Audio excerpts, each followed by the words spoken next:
नमस्कार मित्रमैत्रिणींनो, आज आपण वाचणार आहोत कृष्णराव अर्जुन केळुसकर यांचं छत्रपती शिवाजी महाराज हे पुस्तक. यात एकूण 27 भाग आहेत. आज आपण भाग पहिला पूर्वजव्रत इथून वाचायला सुरुवात करूया. श्री छत्रपती शिवाजी महाराज यांचा जन्म भोसले नावाच्या एका नामांकित क्षत्रिय कुलात झाला. या कुळाची थोडीशी माहिती प्रथम सांगतो. अयोध्या प्रांतात शिसोदे नावाच्या सूर्यवंशातले राजे राज्य करीत होते. त्यांच्या वंशातल्या एका पुरुषाने नर्मदा नदीच्या तीरी येऊन तेथे स्वतंत्र राज्य स्थापन केले. पुढे शालिवाहन शककर्ता राजा झाला. त्याने त्याच्या वंशजाचा पराजय करून त्याचे राज्य हिरावून घेतले. तेव्हा त्याने मेवाड प्रांतातील चित्रकूट नामक किल्ल्याच्या आश्रयाने नवे राज्य स्थापले. हा चित्रकूट किल्ला इतिहासात चित्तोड या नावाने प्रसिद्ध आहे. पुढे दिल्लीस मुसलमानाचे राज्य स्थापन होऊन त्यांची राजपूत राजाशी वारंवार युद्धे होऊ लागली आणि बरीच राजपूत राजे हतवीर्य होऊन त्यांच्या अंकित झाले. इतरांप्रमाणे चित्तोडच्या राजांचे मुसलमानाशी बरेच घोर संग्राम झाले, तरी ते पुष्कळ वर्षे त्यास हार गेले नाही.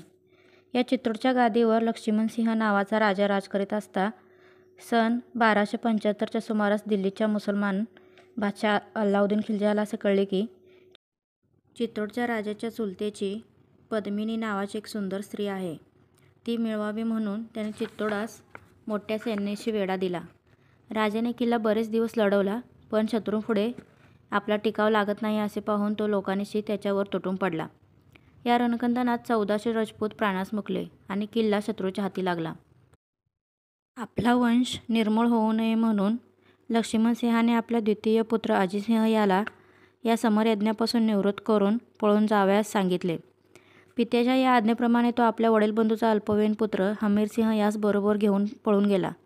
अजितसिंहाने आपल्या लोकांची पुन्हा जमवाजम करून शत्रूने हस्तगत केलेला बराच मुल काबीज करून हमीरसिंहास गादीवर बसवले.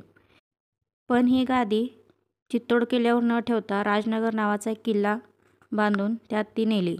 चित्तोडास परत न जाण्याचे कारण असे की त्या किल्ल्यातील सर्व राजचिन्हे, एक भव्य नौबत व किल्ल्याचे पंचरशी दरवाजे मुसलमानांनी काढून नेले होते. ही सगळी त्यांच्याकडून परत मिळवेपर्यंत त्या किल्ल्याची पायरी चढावायची नाही अशी त्यांनी प्रतिज्ञा केली होती. त्याचप्रमाणे ज्या शत्रूच्या पायी त्यांच्या घराण्याचा असा भयंकर संहार झाला व वडिलांच्या गादीचा असा धुव्वा उडला, त्याचा पूर्ण पराभव करून सूड उगवीपर्यंत आपली निशाणे मागून चालवावी, ताटात भोजन करू नये, पलंगावर निजू नये, शमश्रू करू नये असा त्यांनी नियम केला. हा यवनद्वेष शिसोदे राजवंशाने पुढे असा चालवला. या वंशाने पुढे प्रबळ होऊन उदयपूर येथे गादी स्थापिली. वर सांगितलेला अजयसिंह आपला पुतण्या हमीरसिंह यास गादीवर बसल्यावर काही वर्षांनी मरण पावला. तेव्हा त्याचा पुत्र सज्जनसिंह याने असे मनात आणले की राज्य विभागणीसाठी आपल्या चुलत भावाशी कलह करण्यात काही अर्थ नाही, तर आपल्या पराक्रमाने नवे राज्य स्थापन करावे यातच खरा पुरुषार्थ आहे. असा पोक्त विचार करून या शूरपुरुषाने दक्षिणेकडे येऊन सोंदवाड प्रांत काबीज केला आणि तेथे आपली गादी स्थापिली. त्याच्या वंशातला देवराजे नावाचा महाराणा मुसलमानाच्या सतत होणाऱ्या उपसर्गाला त्रासला व राजत्याग करून दक्षिणेकडे कृष्णा व भीमा या नदीच्या तीरी पाळीगिरी करून कसाबसा योगक्षेम चालवू लागला. इकडे आल्यावर त्याने आपले नाव पालटले आणि तो आपणास भोसावंत भोसले म्हणू लागला. येथे त्याला शिंगणापूरची पाटीलकी मिळाली. त्यावर गुजारा करून तो स्वस्थ राहिला.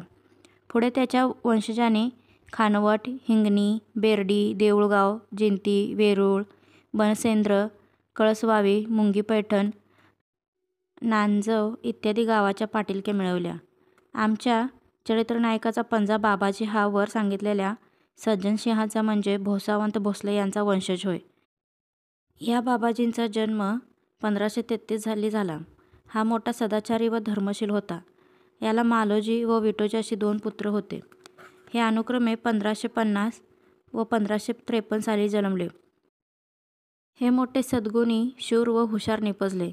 हे वयात येऊन संसार पाहू लागले असता देऊळगाव जो त्यांच्या वतनाचा गाव, तेथील शेतकऱ्यांचे व यांचे जमिनी संबंधाने तंटे उपस्थित होऊन यांचे त्यांच्याशी पटेना.